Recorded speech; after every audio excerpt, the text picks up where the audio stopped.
जी नाज़रीन, आज हम बात करेंगे बढ़ती हुई महंगाई के हवाले से। जैसे कि आपको पता है दिन ब दिन महंगाई में कमी की बजाय हमेशा इजाफा हो रहा है। कभी बिजली के बिलों में इजाफा हो रहा है तो कभी पेट्रोल की प्राइसेस भी बढ़ रही है। तो मेरे साथ माहिर तजज़ियाकार नईम क़य्यूम साहब मौजूद हैं। इनके साथ बात करेंगे कि जब कंट्री के अंदर इन्फ्लेशन आता है, अफराते ज़र आता है, प्राइजेस की जो होती हैं प्रोडक्ट्स की इंक्रीज़ हो जाती है, तो एक आम आदमी पर क्या असर पड़ता है?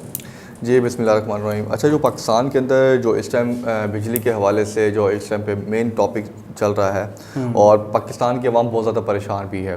देखिए, मैं हमेशा एक ही बात करता हूँ कि पाकिस्तान के अंदर जो मेन बेरोज़गारी का जो मामला चल रहा है, अब गवर्नमेंट्स को देखें, अब जितने भी हम अब अक्सर इंटरव्यूज़ देख रहे हैं, वीडियोज़ देख रहे हैं, हर बात भी हो रही है कि 20,000 का जो है ना, 20,000 के ऊपर एक घर कैसे चलेगा। मैं ये समझता हूँ कि अगर आपकी सैलरी 50,000 से 1,00,000 भी है और बिजली का बिल जो है ना आपके सामने अभी दौर पे मज़ीद जो है ना बढ़ गया है, और उसके बाद अभी तक की जो अपडेट दी जा रही है, जो इतलात आ रही हैं ठीक IMF की तरफ से कि 80 रुपये तक यूनिट लेके जाएंगे। उसके अलावा जो डॉलर की जो प्राइसेस हैं, जिस पे मुझे ख़तरा है कि अगर ये डॉलर वाकई ही जो मार्केट के अंदर जो गर्दिश कर रहा है कि 500 तक जाएगा, तो मुझे तो नहीं लगता कि बेना पाकिस्तान के अंदर जो 2 लाख वाला जो मुलाजिम है या जो कारोबार कमा रहा है, जो 2 लाख रुपए कमाता है वहाँ से, वो भी इस क्राइसिस के अंदर आएगा। कि जब देखें, जब 500 तक जब पेट्रोल जाएगा तो डॉलर डेफिनेटली, अगर 500 का होगा तो 500 तक पेट्रोल जाएगा ना। अगर 500 तक अगर ये डॉलर चला जाता है तो आप ये देखें कि बिजली की जो कीमतें हैं वो 100 को तजावुज़ कर जाएंगी। इसके साथ जो इन्होंने 13 टैक्सेस डाले इसके अंदर, मुझे अभी तक समझ नहीं आ रही कि टैक्सेस गवर्नमेंट्स जो लागू करती है आवाम के ऊपर, तो उसका मकसद ये होता है कि उसी तरीके से आवाम को फैसिलिटेट करना। टैक्सेस का मकसद ये होता है कि पाकिस्तान से टैक्स इकट्ठा करना और अपने मुल्क के अंदर मुख्तलिफ जगहों से, मुख्तलिफ ज़राओं से अपने लोगों को फैसिलिटेट करना। और मुझे अभी तक समझ नहीं आ रही कि ये हमें जो फैसिलिटेट किया गया वो सड़कों से किया गया, हमें गटरों से किया गया, सेवरेज लाइन से किया गया, हमें तो पानी तक साफ मुझे नहीं आया। ठीक है, उसके अलावा हॉस्पिटल्स जो आज तक आप देख लें कि बेना अगर एक सुबह है, उस सुबह के अंदर आप देख लें कि बिल्कुल गिनती से जो है ना आपके पास 5 से 10 जो है ना हॉस्पिटल्स होंगे।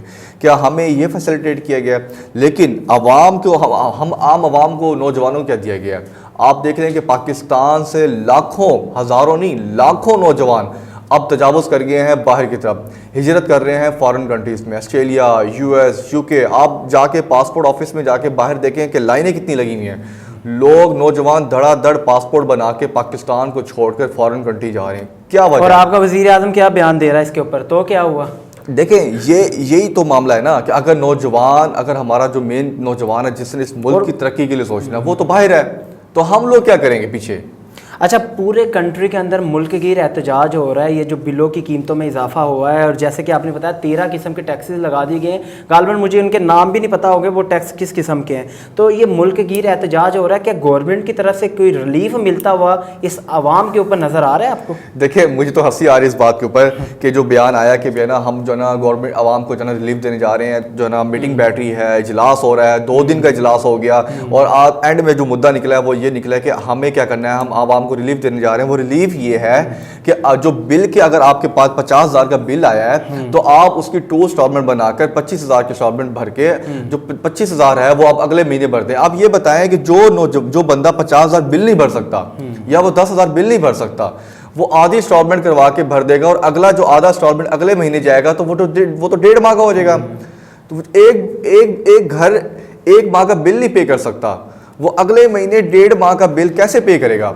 उसका मतलब यह है कि आवाम को अभी भी ट्रक की बत्ती के पीछे लगाया जा रहा है। मैं बहुत सारी वीडियोस देख रहा हूँ जिसमें वकला बरादरी ने बड़ा किरदार अदा किया कि आपके पास, आपके घर के बाहर कोई भी वापडा का मुलाजिम आके आपका बिल मीटर उतारता है, आप उसके खिलाफ जिस हद तक जा सकते हैं जाएं, हम आपका केस लड़ेंगे।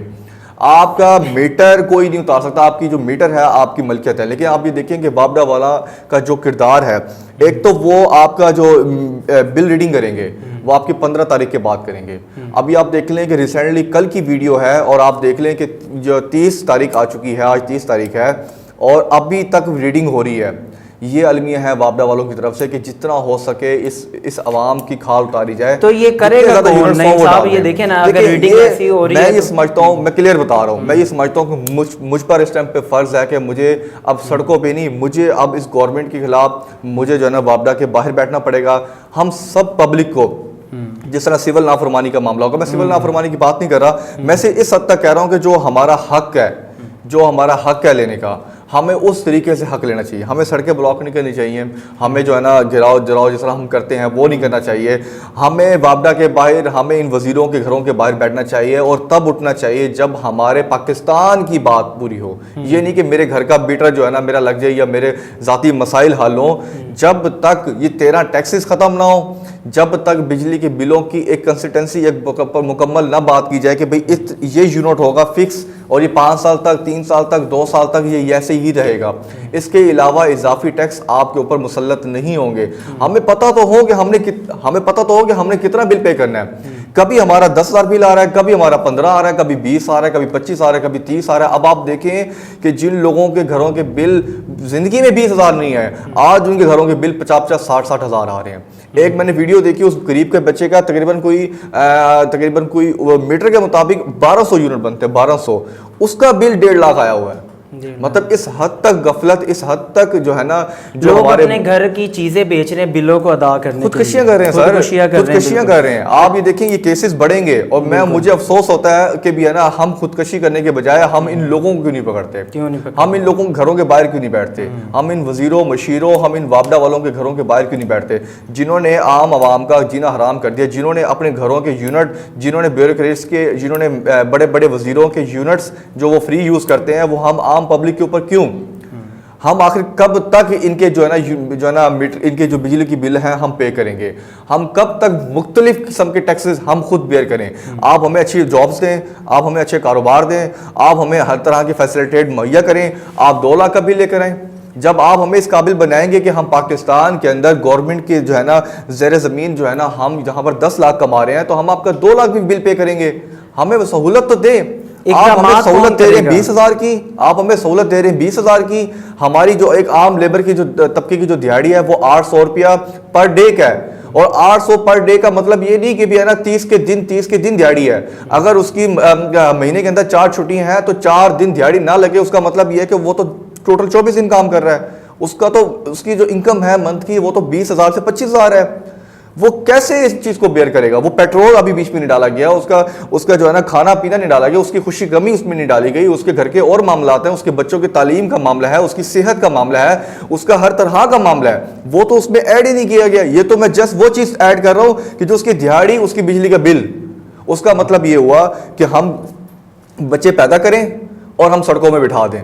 क्या हमें इस तरीके के मामला पर रखा गया है? तो हमें जब तक गवर्नमेंट इस आवाम को रिलीफ नहीं देगी, रिलीफ का मतलब ये नहीं कि आपने 2 यूनिट कम कर दिया, आपने 13 टैक्सेस खत्म कर दिए, ये रिलीफ नहीं है। रिलीफ ये है कि आप इस मुल्क के अंदर रोज़गार के वसाइल पैदा करें, आप इस मुल्क के अंदर आम लोगों के मामलात को आसान करें, आप इंडस्ट्रीज़ खड़ी करें, आप इसके अंदर आप मुख्तलिफ IT के हवाले से मुख्तलिफ प्रोजेक्ट्स लॉन्च करें। जो पढ़ा लिखा नौजवान है उसको आप इंजीनियर, आप उसको साइंटिस्ट का हाल देखें, आपके इंजीनियर्स का हाल देखें, कहाँ मार्केट में धक्के खा रहे हैं। हमारा पढ़ा लिखा नौजवान बाहर जा रहा है, ये बहुत बड़ा अलमिया इस मुल्क के लिए।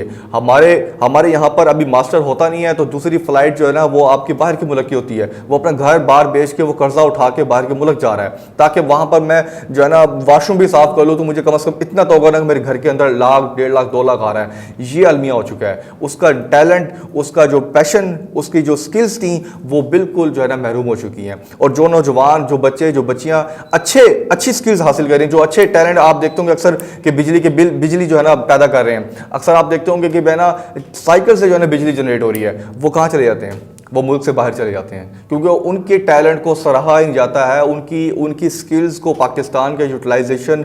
हमने आज तक बिजली के ऊपर काम नहीं किया। हमें फ्री बिजली आज तक डॉक्टर अब्दुल कदीर खान कहता चला गया इस दुनिया से। हमें जो है ना, हम इस हद तक बाइस कौम है कि जब बात आई एहतिजाज की, जब बात आई अपने हक लेने की, उस टाइम ये कौम सो रही थी। आज जब अपने ऊपर बात आई तो अब हर बंदा अंदर से मर रहा है। हर बंदा इस मुल्क से बाहर निकलने की कोशिश कर रहा है। वो क्यों कर रहा है? अब मुझे तो अफसोस होता है कि पासपोर्ट भरा हुआ है, पासपोर्ट ऑफिस भरा हुआ है हमारा जो है ना। आप जब एयरपोर्ट्स के बाहर जाएं तो सारे नौजवान जो है ना बाहर लाइनों पे लगे हुए हैं कि क्या है जी हम बाहर जा रहे हैं। तो ये बहुत अफसोस की बात है। नईम कयूम साहब, बहुत शुक्रिया, आपने बहुत ही उम्दा तरीके से एक आम आदमी को नुमाइंदगी की।